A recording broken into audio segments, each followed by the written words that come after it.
नाम भी विरासत होता है. Why do some dynasties never break? Today let's explore fame, fortune and family karma. So when a child is born into a political family, politics runs in the blood. Let's move into Bollywood. The screen has always had a Kapoor in it. Psychologists say children grow up watching their parents in action. And now let's talk about the business dynasties. Today, Mukesh Ambani leads one of the world's largest conglomerates. But remember, not all karma is glamorous.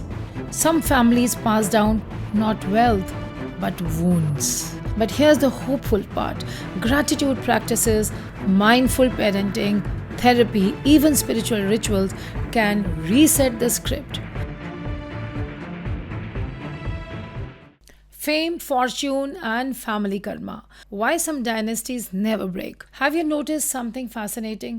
Some families, generations after generations, keep producing leaders, stars, and tycoons. For example, Patnaiks in politics, the Kapoors in Bollywood, the Ambanis in business.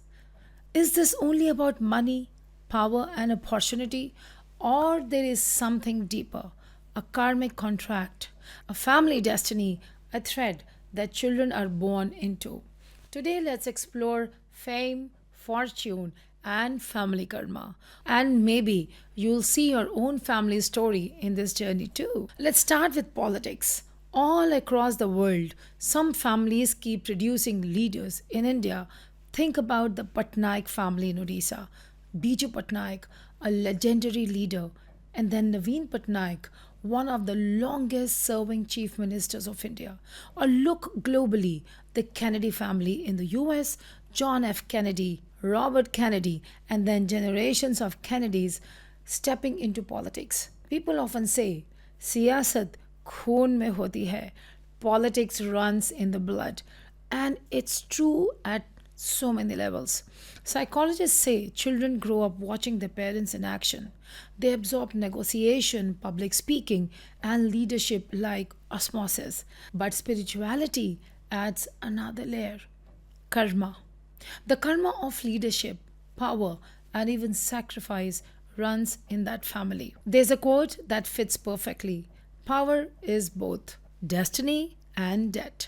So when a child is born into a political family, they don't just inherit opportunity, they inherit responsibility, unfinished work, and karmic cycles of leadership. Now let's talk about the glamour lineage. Let's move into Bollywood.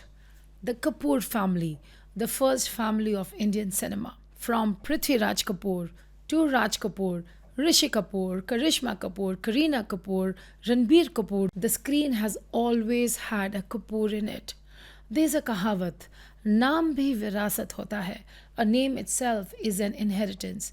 Why does this happen? Psychologists say children who grow up backstage, surrounded by scripts and light, music, they naturally breathe cinema. Acting becomes part of their DNA. And from a karmic view, maybe the family has an unfinished soul contract with storytelling and the art of it. So, generations after generations, souls returned to fulfill that dharma. Isn't it interesting that even today, a Kapoor entry in films creates instant buzz? There's a power of family karma. It carries both privilege and pressure. And now let's talk about the business dynasties. And of course, business families. Let's take a look at Ambani's. Dhirubhai Ambani started with a small trading business. Today, Mukesh Ambani leads one of the world's largest conglomerates, and his children, Isha, Akash, and Anand, are already in leadership roles. In Indian philosophy, wealth is associated with goddess Lakshmi. But Lakshmi doesn't stay where there is only greed. She stays where dharma, discipline, and karmic responsibilities are honored. That's why some business dynasties rise, because they treat wealth as service and responsibility. And some collapse because the karmic misuse of wealth breaks this cycle. So Ambanis show us family karma can create an ecosystem where children continue, expand, and multiply fortune. But here's the big question: why do dynasties keep repeating? Psychology calls it intergenerational transmission. Habits, mindsets, and opportunities passed down like heirlooms. Spirituality calls it pitru, ancestral debt. Children are born to complete what their parents could not. That's why a politician's child often feels fulfilled towards politics. An actor's child feels at home on stage. A businessman's child feels responsible for the empire. It's not coincidence, it's the karmic momentum.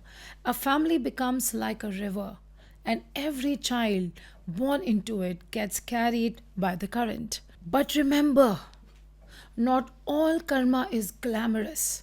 Some families pass down not wealth but wounds, cycles of divorces, addictions, violence, and poverty. I've met families where generation after generation repeats the same story: a son leaving his family, a daughter suffering in silence, and a business collapsing every decade. And this too is family karma. But here's the beauty: karma is not punishment, it's a chance to heal. If one conscious parent breaks the cycle, the child can actually be born free. Doctors like me today say children inherit not just physical traits, but also stress, patterns, health risks, even emotional imprints. If a family has a history of diabetes, depression, or even anger issues, those patterns can show up in the child. But here's the hopeful part: gratitude practices, mindful parenting, therapy, even spiritual rituals can reset the script. So, every mother listening, don't think your child is trapped in family karma. You have the power to bless them with new patterns. Your womb is where old karma can be healed and new dharma can be written. So, whether you're born in a palace or a small hut, whether your family carries fame or struggle, your child is carrying more than your DNA. They carry your dreams, your lessons, your karma. Here's another kahavat: बेटा बाप का काम पूरा करता है. A child finishes what the parents leave unfinished.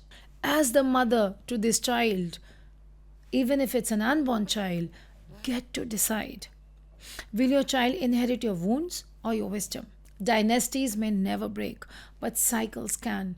And there is the true gift of family karma. So carry your child, carry your pregnancy with pride, with gratitude, and in complete awareness, because in your womb lies not just a child but the destiny of generations. And this unborn child is the future citizen of this world. This is somebody who can be a massive positive influence to the entire generation. And yes, if this resonated with you, then pause, breathe, and journal on it. Revisit. Thank you for trusting me to walk with you. May your journey be blessed.